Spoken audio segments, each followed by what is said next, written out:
Alright, y'all. This is JLEGEND EFFECT / I Can't Make This Up collaboration. Y'all have heard us both on podcasts that we done together quite a few times. Today's a little bit different because this ain't about none of that. It ain't about what I do. It ain't about what AJ do, even though we often do it together. This is about real fucking life. Like, this is about what's going on, not just in our neighborhoods, but with humanity. So I want you guys to check out this on iTunes, and I Can't Make This Up on it. I need you to go check it out on the ajdunk.com and check it out on the JLEGEND Effect. We're gonna throw it all out there because this ain't about nothing else but the fucking truth and what people need to hear, and about us getting some serious shit off our chest. I'm gonna leave some of the details to the second video that we're gonna talk about. I'm gonna leave that up to AJ because he had the opportunity to look at a few joints that I didn't, but we definitely going to talk about the two police killings that happened in maybe 48 hours from each other, maybe not even fucking 48 hours from each other. I would say within 24 hours. It's been within a day. Within a day of each other. The day that the first video came out, within that time the second one came out. You want to give the people the details of? Like, to start off, Mr. Sterling. The incident happened where he was gunned down, and then you're talking about the Baton Rouge situation. Yeah, Louisiana. Yeah. And then I contacted Jay because it hit me, and then we scheduled to meet today to talk about that situation. And before we can even meet to talk about that situation, another situation pretty much similar happens, which is ridiculous, and it's a lot of shit. It really is. Which situation are we talking about? Well, let's start off with the Baton Rouge situation. It's a gentleman in his 30s who was out. It would look like in front of a store in a parking lot. He was there selling. The mix-up is some people are saying it was just CDs. Some people say it was DVDs. Most people who sell those sell them both. So I'm pretty sure that's what it was. So they're saying that two police officers approached him because he was selling illegal DVDs and CDs. And it went from approaching about those things to him losing his life. They wrestled him down. For some of the footage, if people haven't seen, I saw two different angles. But the first angle that was put out that I saw, and that many people saw first, was the side view. And you see the officer walk over to the side of him and then try to football tackle him from the side. Yeah. Now, of course, there's always going to be missing pieces to the puzzle. We don't know what was said prior to that, but I don't give a fuck what was said prior to that. I don't think it was for that man to lose his life. He has a family he left behind. 5 kids. 5 kids. If you know anything about me or you listen to any of the podcasts, I often refer to myself as the street wolf. I grew up like that, and then I always talk about my family, including my children, as the wolf pack. So now, who's gonna be their leader? Who's gonna be the one to lead them and their journey in life? Like, now you have 5 kids who. It's hard enough out here that people talk about minorities and the lack of fathers in their lives. Now you're gonna take even more of them. Every time I turn around, it's like you're taking more fathers away from their children.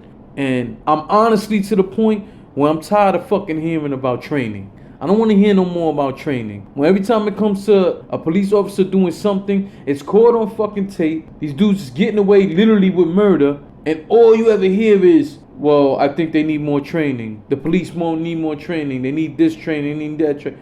Fuck you, man. Fuck you. Like, where was any of those things that he was selling worth a man's life? Unless you put no value on that man's life. And then, I listened to, what's his name? The dude on Hot 97. Not Ebro, but Rosenberg. Yeah. And he was talking about it. And then, but before the point I'm about to make is, they were saying that the store owner has known the guy. The guy's been around there for years. Never had an issue with the guy. It was a call-in that somebody with a red shirt. The police were called for somebody with a red shirt, not this guy. And then the first video is when it's people in a car recording it, and then the camera goes back into the car once the shots go off, so you don't really see that. Then later on, another video was released from a different angle where You see the whole they tussle. they have him on the ground, and then when the first shot goes off, you don't see it, but then the camera comes back, and you can see the shots in his chest. You can see the blood come out of his chest and his hand twitching. Yeah. And then he gives out, and it's just like so ridiculous. Like to finish that little point is like a police officer called in Rosenberg, and they were having a conversation, but then Rosenberg lost it when he was like, why can't you guys take responsibility for this? It's ridiculous that this can happen and you don't see that you should take responsibility for this. Also, when all this happened, what I did was, I have a group of friends. It's about 6 of us, and we're all different. Two of us are black. One of the dudes he's darker than me, so he would fit the stereotypical profile more. I have one that's Puerto Rican, and a couple friends that are white. So I took it upon myself, like the story was brought up, and I took it upon myself. I was like, it's so many different of us. Well, so many of us that are from different backgrounds. I was like, let me start a conversation about this, just to see where like everybody's heads is. And it started off with like kind of different opinions, but then in the end we were all able to talk about it because we've been friends for a while and come to a common answer. It's hitting me. It really is. It's just, oh, it's been a long time since I really gave a fuck about someone I don't know to the point where my eyes get watery or something. I definitely don't really care about much people. If you ain't, as I say, if you're not part of my wolf pack, I don't have that connection to you. It's not that I, as a human, like I'm okay with seeing shit. I'm not saying that. I'm saying from a point of emotionally it getting to me, that shit don't happen. And after I watched that video and I seen his body stiff up and his arms like that, I've seen things like this for myself in real life. I've seen it for myself. Not in that way. You see, I always say violence is a universal language, and I won't ever back down from that statement. But senseless violence ain't the same. You understand? Like, I grew up in Harlem where violence was all over the place, but there was often a cause for it. And one thing that always bothered me is senseless violence. If you're running around in the street and you get into all kind of problems and somebody kill your ass, I don't feel bad about that. You know, if you testing people out and you're doing all kind of crazy shit, I don't feel bad about what happens to you. But your everyday person who woke up that day just trying to find a way to provide for their family, trying to just have a whole different life in general, or maybe just enjoy the day. You know, I think all of us at some point have that day where we wake up and something about the day, whether it be the weather or whatever it is, whatever you do, if you have an event or something planned throughout the day, there's at least a day or so that you wake up and you're looking forward to life that day. Like, for that man to just be out there trying to find a way to provide for his, like, he could be out there selling drugs, he could be out there robbing and all that, but he loses life over selling some DVDs and CDs. And the more of that video I seen, the more like my eyes got a little watery, because I'm just like, yo, I can't believe what I just saw over a whole lot of nothing. Why did the cop even pull his gun out? Why did that gun even come out his fucking holster? And that whole shit of cops saying, oh, we got this call, I've been hearing that shit for years. Where's the call? Why is it when all these shootings come out and they say, oh, we got a call about this and that and that, why no one ever plays no 911 calls? How often did you ever hear of a 911 call? You hear it when somebody's calling saying, yo, the cop just shot this motherfucker. This dude is on the floor dying or something. You're not hearing a call, somebody calling dispatch telling them, yo, man, it's a dude out front by a table with DVDs and shit, and he threatening people. It's a dude out front with DVDs and stuff, but when you buy the DVD, there's drugs in it. That's not what you hearing, and where the fuck was that worth that man's life? And this is something that's been going on and on and on. And, you know, I find it just a coincidence, because it is just a coincidence, but it just made a statement when we're coming off Independence Day. We're coming off the 4th of July. Isn't that all about freedom? you know, like, when things happen, I have to think about it from multiple perspectives. Which that was the next question I have for you. Go ahead, though. Which is what? When you hollered at me, the thing that bothered you, and I'm not asking you to pick, and that's not what I'm saying. The thing that bothered you about both these situations, let's say that, and about the prior situations, you know, before that, just like this, your emotion towards it, is it from a human side or is it from a race side? Mine is human. Okay. Mine is definitely human, but I look at all different aspects of it. Like, what really got me was when I saw a video of a white male in a park with a gun, and the police were around him, and he fired off a shot, and they shot him in the leg, and he was down on the ground, and then time later he crawls over to a tree under shade, and then he survives. Then the next video right after that, in this one clip, there's a black male and there's police around him, and they have their shields up. The riot shields. And the next thing you know, you just hear rounds go off, and you know he didn't make it. Now that's what really sat with me. But then I've been talking to people ever since this has happened, and I'm able to talk to people about things even when I'm at my peak. But a good point was brought up to me that the common denominator in this whole thing is guns. It's not necessarily race, because there are times where white people do get killed. It is definitely not always black people. And it's not always a white cop killing a black person. But the thing in common, that's a very good point, is guns. They said I forget his first name, that's why I'm calling him Mr. Sterling. In that situation, they said he has a gun.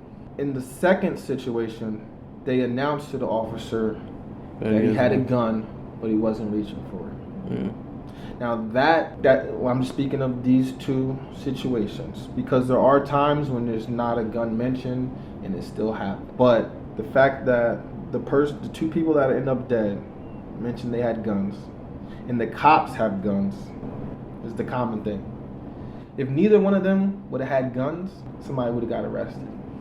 But they still would have been able to see their families. Yeah. And I don't know about the first one, but from what they're saying about the second, the one from Minnesota, I believe it was, that took place, they're saying that he had a registered firearm. He was licensed to carry a concealed. And for the people out there who don't understand, there are various licenses. Different states have different laws when it comes to guns. So your permits, your license, there are different levels of that. So check your local laws if that's what your interest is.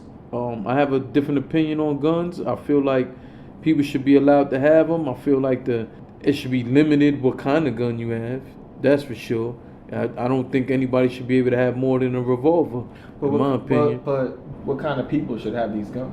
I agree with you. I definitely agree with you on that, on who should have the guns. But before we go there, this guy had the license to carry a concealed weapon, is what his lady is saying. So that's a big difference between that. Not that it's okay to be shot, but there's a big difference between someone with a permit or a license to carry a concealed weapon and your everyday thug who's out there just running around like a fucking savage. You know what I'm saying? There's a huge difference. And there's a difference between guys who have permits for guns, but they have to be visible, and guys who have concealed weapon permits. They are not the same.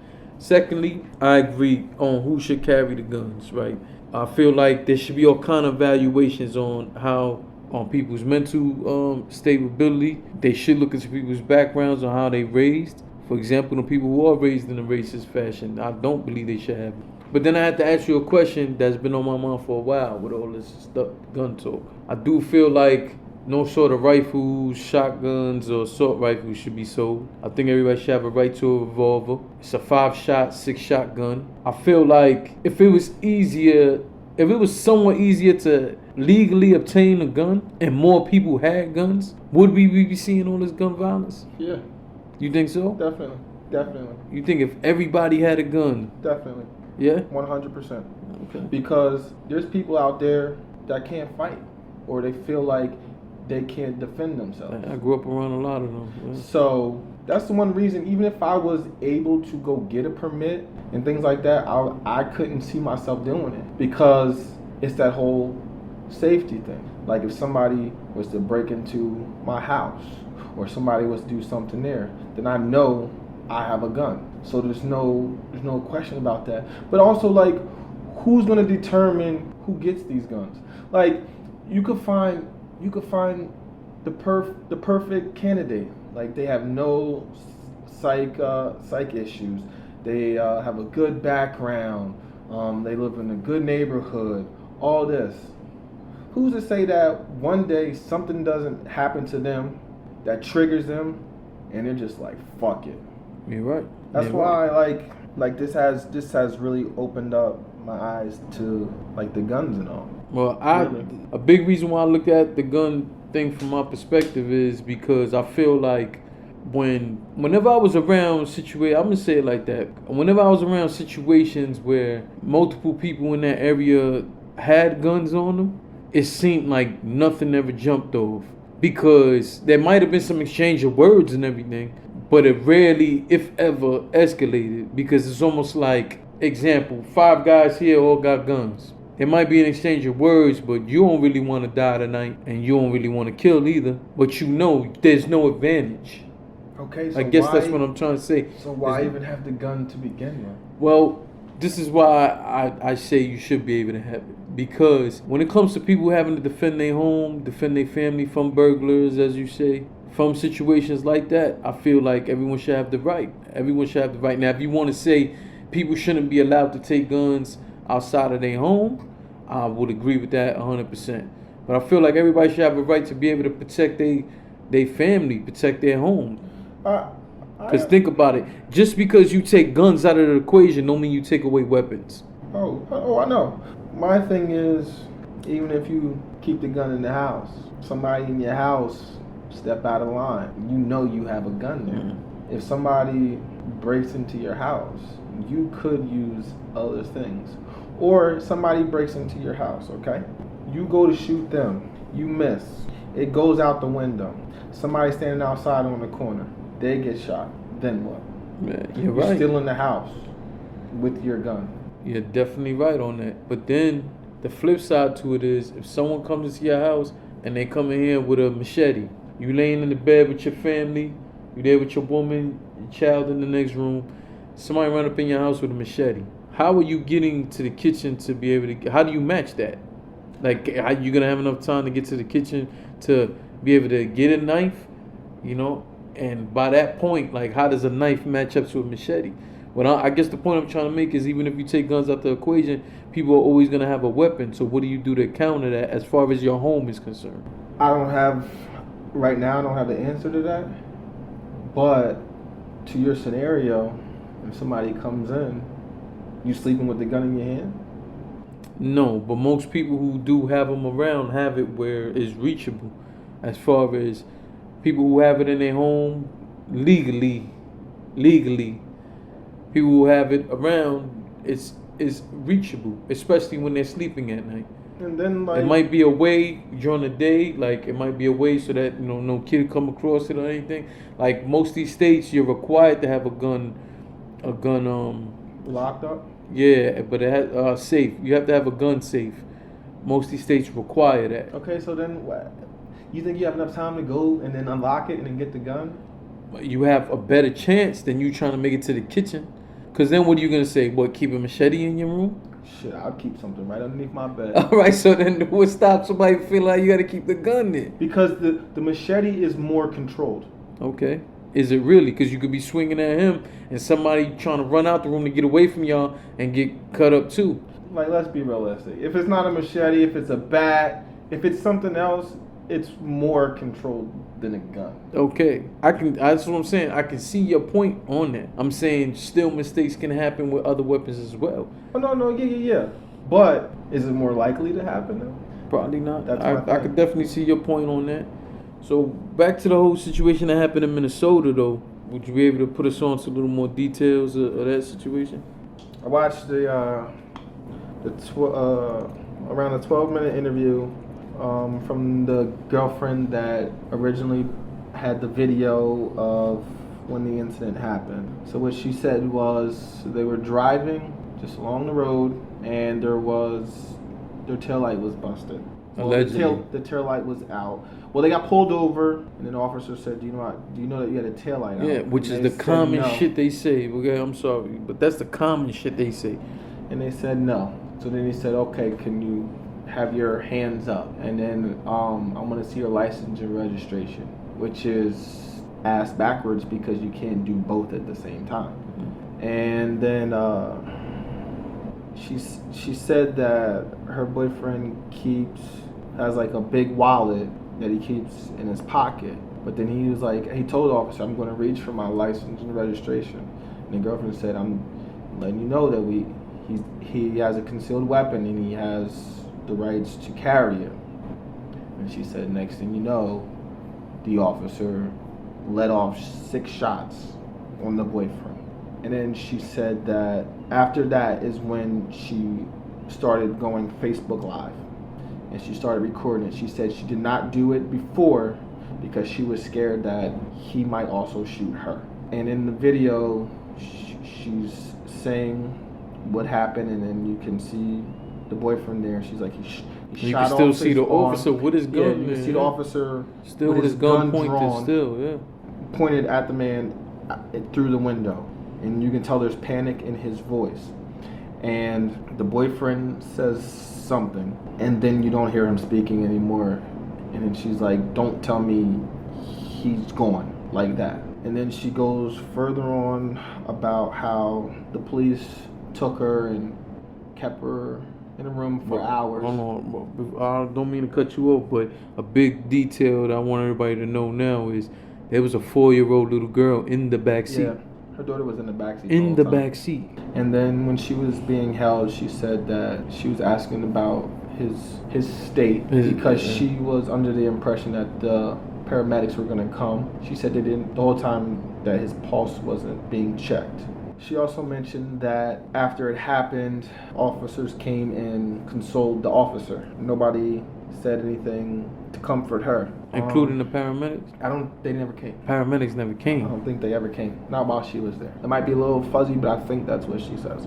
She mentioned that then at some point when she was released, because they took her in, first they confiscated the car because of evidence. They confiscated all the groceries that they came from getting. They got groceries and they were taking them home. They told her that he was at some hospital. She goes to that hospital, and he's not at that hospital. He's at another hospital. And her thing was that the whole time she doesn't know what they did to tamper with the body. That's why she went live on Which Facebook. I'm glad she did, though. And then the whole time, I'm glad she did. She kept her composure through the whole interview, and at the end, she lost it, as in emotions-wise. She didn't start yelling and swinging on people and talking about anything crazy like that. And she also said that when her daughter is the one that told her that he was dead, she was like, yeah, mom, daddy is, he's an angel now, or something like that. And then her daughter said, I hate cops. And she was telling her daughter, don't speak negativity into things. And this guy happened to be, I think he was a teacher, and he was doing good things for the community. Definitely a sad situation, and going a little bit back to what you said when we were talking about the scenario of people breaking in your house. That was one of them situations where, to your point, where him shooting, he could have easily missed that dude and shot that little girl, or it could have easily went through with the amount of shots, went through the seat, went through the body, and hit that little girl. From the video the second video that she put out, when they telling her to get out the car, she's asking for her daughter, and they wouldn't even tell her, yo, your daughter's fine, or we have your daughter. He just keeps on, keep your hands where I can see him, walk backwards, and she's complying with them. And as I told you before we started recording, like, I don't know if that she was in complete shock of what was going on, but I have to commend her keeping her composure in that situation. I don't know if it was shock, if it was fear, or what it was that kept her, being a little more calm and having the presence of mind to start recording it, having the presence of mind to ask about her daughter. She got out the car when they told her to, kept her hands where he kept saying, keep your hands where I can see them. The officer was saying that he still had the gun in the window pointed at the guy, which he shot him all them times. You clearly see, it looked almost like his arm came off, or a chunk of his arm came off. You just see blood all over his shirt. She get out the car, she's walking backwards like they tell him, and I guess she switched the camera view, because you can see behind her now while she's walking with her hands up and she's walking backwards. She go to her knees like they tell him, and the whole time she's just asking for her daughter and stuff. And then finally, when she gets close enough, you see the cop in the far and behind them, and he has the little girl, and the little girl's crying and stuff. And it's just stuff like that that breaks your heart even more, because now this little girl sat there and watched all of this happen. Now, what is the expectation from that? You know what I'm saying? Like you said, she already said she feel a way about the police officers as a whole. Like, what do you get from that? I don't think there was anything about that situation that couldn't have been avoided if they're already telling you that there is a licensed weapon in there. Because I've been stopped by the police many a times, and they ask you that. Do you have any weapons? Do you have any needles or anything? If I reach into your pocket, am I going to get poked with anything? If I get closer to you, are you going to reach for anything? I'm like, nah, my man. You know what I'm saying? You just told them to get the license and registration, and they're letting you know that there is a licensed gun in the car, and you just start shooting. There's two things that have you ever been like provoked by the police? Yeah. Like where you're complying and everything, and they try to round you up? I have paperwork on that. Yeah. I've personally had multiple physical altercations with police officers. Some of it is public record at this point, which brings me to something I did want to talk about. You said did or didn't? I did want to talk about. I've had multiple incidents with police officers. I was in the streets, as I've mentioned plenty of times, and what it is throughout my life, I was tired of being roughed up and robbed by the police. Like, the police used to, whether we was doing wrong or not, they used to do things like come through the neighborhood, grab us, rough us up, bring us into the building, strip search us in the building, look for drugs, try to see if we hiding drugs in our ass crack, stuff like that. If they was, regardless, they would take any drugs, any weed, any money that you had on you. Jewelry. We used to get robbed by the police all the time. As I got older, and I was doing wrong at the time, you know, the police would always try to catch us doing things, and out of their frustration, what they would do, I don't know if many people, if you can go back, you can see, you can get a little idea of what I'm trying to say. Nas has a video that came out many years ago where the police pull them over and they're like throwing all their brand new stuff they just bought all over the floor. That is real shit. I don't know if it was Nas or AZ, but planning it on you, basically. That's what you're saying. Well, no, they planned this stuff, but what I'm saying is, like, for example, we'll be coming out of cab from shopping, and we'll come out, and they'll have been following the cab. They'll make us all get out. They'll take our bags, take out our brand new clothes we just bought, and throw it all on the floor.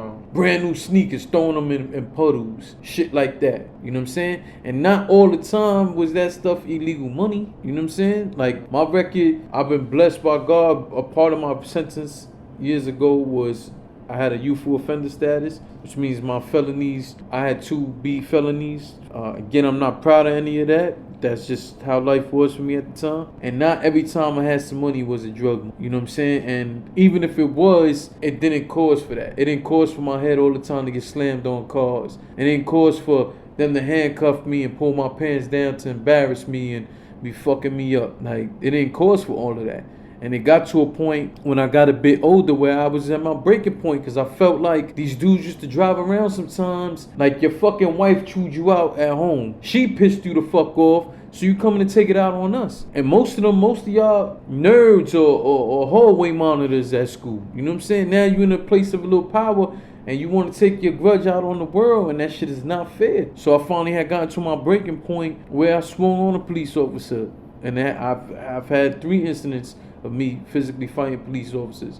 They will walk up. One particular incident, I'm having a disagreement, not an argument, not any of that, with a female officer. And the reason why we were having that is the police within 10 minutes, stopped me 3 times. And there was a point that they were trying to make. They were provoking it. And when the female police officer, when I'm walking past her to go into my building, she just saw a cop 15, 20 feet ago stop me. I'm trying to walk into my building. She's like, yo, come here, I'm gonna search you. Now I'm like, yo, you're not searching nothing. You saw them just search me. Like, you're not searching me. So she runs up on me and pulls my arm, says, get your hand out your pocket. Get your hand out. The male cops come running from the side. The male cop swings on me. He caught a little piece of my chin, but the rest was my shoulder because I moved back. back, and then I just rocked them. Next thing you know, I got 6 or 7 officers kicking my ass. I'm fighting them. You know, I got brought into the precinct. They handcuffed me to the bottom part of a jail cell, and they stomped me in my stomach till I was throwing up all over the place. And that went on pretty much for a few hours. Then they took me to downtown to the Tombs while I was waiting. With Central Bookings, the Tombs is upstairs. While I was waiting to get processed, they put me into the room. They had handcuffs on me. My hands were 10 times bigger than what they are, swollen black and blue from being handcuffed so tight. And I got my ass kicked in there too from other COs because I had a physical altercation with a police officer. So I've been through it. And the point that I wanted to bring up was they have this thing called CCRB, Civilian Complaint Review Board. And their purpose is they're supposed to be the one there to help police the police officers. So if you want to file a complaint about a police officer, you can through them. Now, I strongly urge anybody to find out what's the local CCRB number 2 where you at. But here's the problem with the CCRB. The most that they can do is have this marked up on a police officer's file. So when he goes for a promotion or something, that's what comes up. The most they can do is get vacation days taken away from that officer. That's it. What the fuck is that? So now when I went to the CCRB, because we had an incident where a police officer who always harassed me and was part of a lot of shit that went on with me and cops, he was chasing another guy, and there was witnesses to this. He was chasing another guy, and I was standing there, and because I was standing there, he was chasing the dude. I ain't had nothing. The dude wasn't with me. The dude wasn't next to me when he started chasing the guy, anything. When he chased the dude, the guy dipped into the building. The cop turned around and threw his gun on me. And me and him was arguing when he had the gun in my face because his hand was shaking, and I was just pissed off and tired of his shit. Like, yo, you chasing that dude. What the fuck you know what I'm saying? I went to the CCRB about it. They interviewed me probably a week after it fucking took place. And then it was like a follow-up interview a few months later. It took about 2 years or so for this shit to actually go to court. They put me on the stand for maybe 15 minutes. Maybe not even. I said my side of the story, what happened. Their lawyer came and said his piece of what happened and asked me some dumbass questions, and then they told me to leave. Mind you, the lawyer who I had, not the paid lawyer, luckily later on I brought my paid lawyer into the situation so he can be involved at least in knowing what was going on, because at that time I had about 3 open cases. It had to do with the shit with the police officers and all of that. So my officer, my lawyer who I was paying, came with me to the trial. Not even, it was a hearing. They don't even call it a trial. And he had to tell, that lawyer there was an older white gentleman, very nice guy, but he was very out of touch with what the fuck was going on. And he was appointed through them. That doesn't make any sense. At the same time, they're probably looking at your records. You know what happened at the end of this? He was let go scot-free. The case got thrown out and all of that. They didn't even take the vacation days. They didn't do none of that. It all got thrown out. I saw this other video with this white male. He was just talking. It was nothing that had to do with any type of violence. And basically what he was saying was black people need to open their own businesses and support themselves. And these big stars and celebrities need to boycott shit. All these basketball players, I gotta pay all this money. Don't go to the game. Don't play until something happens. Until there's change. Or if they opened up businesses in the neighborhood and you support that business, it would take the money out of the white people's pocket. He's like, look at Patty LaBelle's pies, for example. Those things went off the shelves like crazy. Yeah. It's like if y'all went and did this, it would make major changes. And I was like, yeah, but you gotta understand that in the minority community, we rarely ever support each other unless we getting something out of it. Right? And even more so is, it's kind of hard to sit there and tell people not to support these other stores when some of them been going there for years, and some of them do have relationships with the people who do work there or own the shop. So that's difficult. But I'm gonna agree with that from a standpoint of this. I've said this in other podcasts, especially one that I just released with Elemento, where we're discussing the point of the crabs in the bucket syndrome, which I feel is very relevant in New York in particular, but even more so within the minority community, where if we see someone seemingly taking a step ahead of us, we pull them back. And I'm not talking about you, I'm not saying in that way, I'm just generalizing I know what you mean. So the crab in the bucket syndrome, for those who don't know, is if you ever put a bunch of crabs in a bucket, they'll try to climb and step all over each other to try to reach for the top, but they never can, because when they start stepping on one crab, the other crabs come from the other side, see them advancing, and start pulling on them. So they're essentially pulling them down, no one ever reaches the top. So that is what the crab in the bucket syndrome is. Yeah, it's a lot of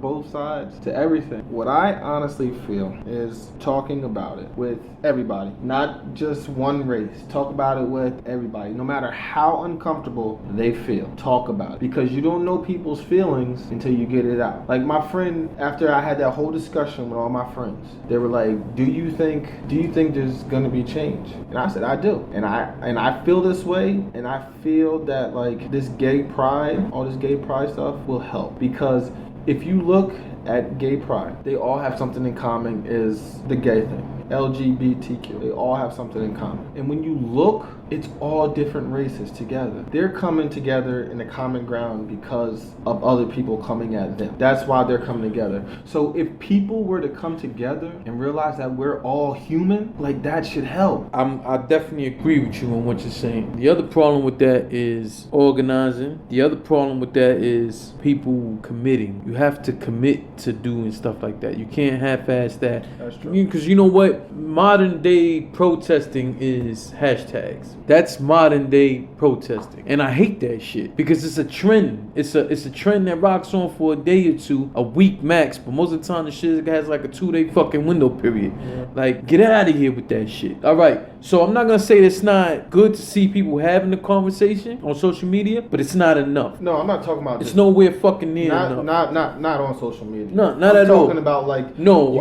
that's what I'm saying. I'm agreeing with you, but there are plenty of people who will only take to that. Then you have people, which goes back to the crab in the bucket situation also, where it's like either they don't see the change possible if they put their part, or they feel like, well, that ain't got shit to do with me. I knew somebody in particular who used to say stuff like that all the time. Yo, man, that shit ain't got nothing to do with me. And then I'm not just talking in a racist standpoint. I'm talking about just in life in general. Like, then you have people say, man, I ain't about to be walking around all that long in the heat and all this and all that. Well, guess what? Until you start doing that, and me and you had the conversation on the podcast before, where we discussed the situation that happened with a black kid and white kids. And my whole thing to all that is like, yo, if you want the racist shit to change and all that, you gotta play your part. If you out here, cause white people or Caucasian people, however you want to put, they're not the only ones that are racist. There's a lot of black racist people. There's a lot of Spanish racist people. But until you put your part in to stop all that, you can't expect somebody else to put their part in to stop.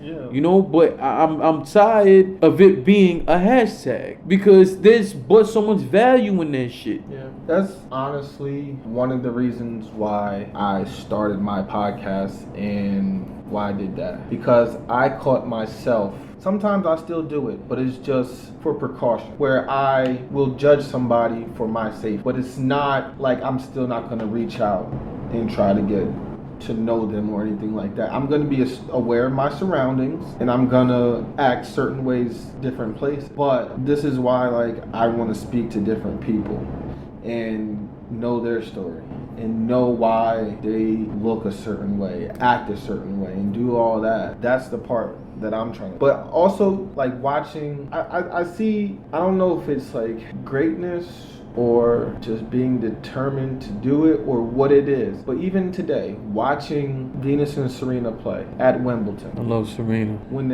She should have my babies. When they're out there playing, now when they get a point, you hear clapping. You can hear majority of the audience clapping. Last year at the U.S. Open, when Serena got eliminated, the audience was not there from the rest of the U.S. Open. It was like, there's no more reason to go. But I can remember back when they were out there as the Compton sisters. Yeah. With beads in their head. Yeah. And every time they hit, the beads make noise. They were out there playing, and not a one damn person was clapping for them. Yeah, I remember that. Not a one person. Yeah, I remember that. And they overcame. I can't bring slavery into this because I was not around there to see that, but I was around to see this with the Williams sisters, and they overcame that to the point where they are the current name of tennis, and they're female, black females from Compton. So I have to be positive, and I have to think that there will be change one day. Well, hopefully sooner than later. There's another side to the situation that I will be hard pressed not to mention, and that is anybody watching, anybody listening, I just really need you to, before you take hard feelings to what I'm going to say, please listen to my words. Don't hear me. There's a difference between hearing and listening. So what I want to say is, and even if it bothers you after you actually soaked it in, what I'm about to say, that's fine too. But I just need you to listen. Yeah, because I might not agree either. We have to do our part also not to provoke these officers. Because one thing that within the minority community is that there is a large portion of us who have an issue with authority, me being one also. So I am talking about myself. But I'm talking about myself a little more in past tense, because I definitely learned my fucking lessons. And if them stories that I just told isn't enough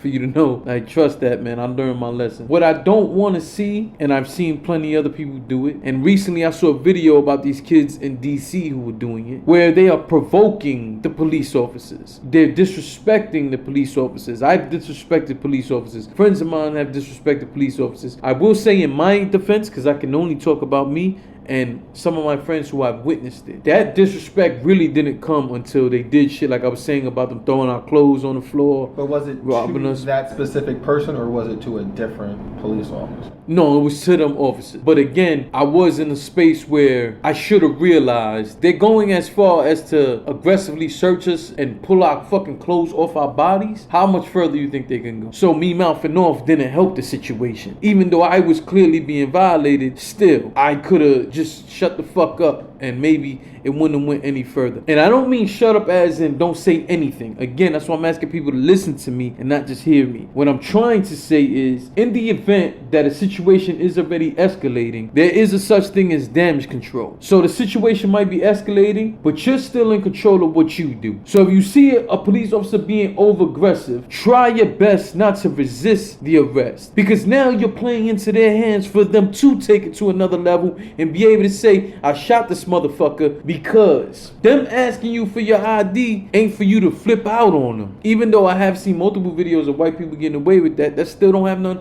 You can't control what they're doing. You can control what the fuck you're doing. Yep. So if a person of authority, whether it be your supervisor at work, whether it be your parents, whether it be the police officers, if they're asking you to do something, until you're in a place where you don't have no other choice but to physically defend yourself, do your part to try to help it not to escalate. And that's all I'm asking for people, because oftentimes it get lost out on how much certain shit becomes out for. And I'm all about taking accountability for my actions. And also, like I said, when stuff happens, I look at all perspectives. I try my best to look at all perspectives and then take it in. And I've had a conversation with cops. I've had a conversation with a cop before. Not where we were in a situation. I know somebody that is a cop and I spoke to them about the situation. And it's like, there are good cops. Yeah. And they are. Even if you provoke them, these good cops, if you're, all right, let's say you're in the wrong. If you're speeding and they pull you over, and you know you fucking speeding, and then you're like, oh well, that other person was speeding, or let's say the cop pulls you over because you have tint, but then there's other cars speeding. You're still in the wrong if tint is not legal. Yeah. So then don't give this cop an issue for what you're not doing right. Like, if it's a good cop and you provoke them and they give you a ticket, that does not make them a bad cop. I agree. You're in the wrong. I agree. But people often don't take accountability for their actions. They have to do that, and you can't just assume, because, once again, can't stereotype. Just because they have on that uniform, you cannot assume that they're acting like everything else that you see on the news or in these videos. So they have families too. Yeah. These good cops and all. And they do have a dangerous job. Family. Yeah, and that's another thing. Flip it to if you're in their shoe. If you see a car, you pull over a car, you walk up to a car, you're sitting in the car. If you have black windows and all tinted out, or the back windows tinted, or they can't see in the car, I'm personally walking up with my hand next to my gun. Yes. Because I'm protecting myself. Not saying that's what happened to in the I'm not saying that. No, this is completely separate. Yeah. But like, just think about that. They're walking into situations blind. So just listen and do what you have to do. So then you can just walk away with the least possible. Yeah. Like I said, there is a such thing as damage control. If you see a situation, it could be any sort of situation. It could be at home. You could be arguing with your significant other, and you can see there's no getting through to that person, and they're just, especially if you're in the wrong. Like, all right, you have to come to the realization, all right, I fucked up this time. You know, the damage has been done, but how do I limit the damage? That's the same thing in these sort of situations, because there are plenty of over-aggressive police officers. Like I said, I've dealt with it, and look at what these people are dealing with now. But again, you have to play your part in not provoking that. And I will say, I've seen multiple times people say things, and I saw things on social media where they're saying, they made the statement that minorities, and in particular black men, are now being executed. And at first, I didn't really want to see it to that extent as far as the word execution, because that is a very strong word. I can't help but have that feeling after watching that video, both videos in particular. If people aren't familiar with the phrase extinction level event, that's when it's like some catastrophic, man, where let's just say like what happened to the dinosaurs. There is instinct. That's that sort of thing. And I can't help but feel after watching these two videos, after watching what happened with Eric Gardner, Mike Brown, what's the young man with the Queens situation? Was it King? Sean? Anyway. It's been a lot. Yeah. Diallo. Like when you sit here and look at all these things, it's almost like, yo, my man, like it's almost like they want us extinct. Now, I don't want to believe that that's what it is, but that's how I felt watching these fucking videos, man. Like where can some of this hatred come from? And is it hatred? Is some of it nerves, or some of them getting so nervous, like what happened with the Chinese guy in the pink houses? I don't know that he's Chinese. The Asian guy, the Asian officer who was walking through the staircase in pink houses and shot up in the staircase because he got scared and killed the young man. You know, when you sit here, I'm trying to rationalize it because I don't want to believe that I don't want to believe that police officers are purposely killing them. But I can't say 100% that's not what they do. And I don't know. That's the questions that we have to ask, and these are the questions that we have to talk about. But also that I wanted to make was if you feel like you're a good person and you can see yourself in some type of way to help this, go try to be a lawyer. Go try to be a police officer. Get the jobs that will then help the change happen. And I remember other point. Stop fucking shooting yourselves. Stop causing situations where even if the police aren't killing us, we're killing ourselves anyway. Because then the bad cops could be thinking, oh, if we don't do it, they'll do it themselves. Like, come on, man. I don't know. It's just having a conversation with somebody solves a lot more than just shooting and taking a life. That's how I feel. So you got something else you want to get off your chest? I can't make this shit up. Yeah, you definitely can't make this shit up, man. So thank you guys for listening, man, to this conversation that myself and AJ is having. And I would love to get feedback about this. And this is one of them podcasts I've asked before, but this is one of them podcasts, whether it's, again, this is going to be on both AJ and my platform. I need to hear from you guys. And I don't want a text message from nobody. I have to be honest. And the reason why I'm saying I don't want a text message from anybody and I don't want an email from anybody is because maybe we need everyone to see this shit, as far as not just what we're recording here on YouTube or what we're recording audio wise on ajdunk.com or on SoundCloud for myself. I want people to see your opinions so they can chime in with their opinion, and maybe we can come to some sort of shit that might be able to help. Or maybe there's somebody out there feeling like they're trying to organize some sort of rally or protest or something, and they want to get it out there. Well, why not comment and say that? Maybe there's somebody out there who's gone through the things we're talking about and maybe want to get on the podcast and state their well thought out opinion, not somebody just coming up here being reckless. Maybe even it's a police officer who has something he would like to say. And if he's up for a dialogue, I wouldn't mind having him on the podcast, and I know you wouldn't mind having him on the podcast, so we can get another perspective on this. So I'm going to ask everybody again, please. And even for their safety, you can keep it anonymous. Yeah, if you want to do that, that's fine too, man, because everything don't have to be video recorded or any of that. So again, please don't send me any text messages or anything about this shit, man. We need everybody to be in on this conversation, man, and maybe it'll help. Maybe somebody got something to get off their chest that might help the rest of their life go better, because they've been holding it like I did for so long. I held that anger for a very long time. So anyway, man, thank you guys for listening. You already know, as always, man, when it comes to the wolf pack, man, you gotta provide, protect, and educate. Make sure you check out AJ at ajdunk.com, as well as I Can't Make This Up on Twitter and Instagram. The name is AJ Dunk, all cap. And no matter what, I'm sticking by my motto. Laughter is always in style. I'm sticking by my motto. Things will be better, but the name is AJ Dunk, all caps. Facebook, Instagram, Twitter, all that. AJDunk.com. For the I Can't Make This Up page, I see him to you. He was struggling with that. It's just the same letters, though. Yeah, I was struggling with that. But like I told y'all, see, laughter is always in style. Little laughter. But yeah, check those platforms. Let them know, Ma.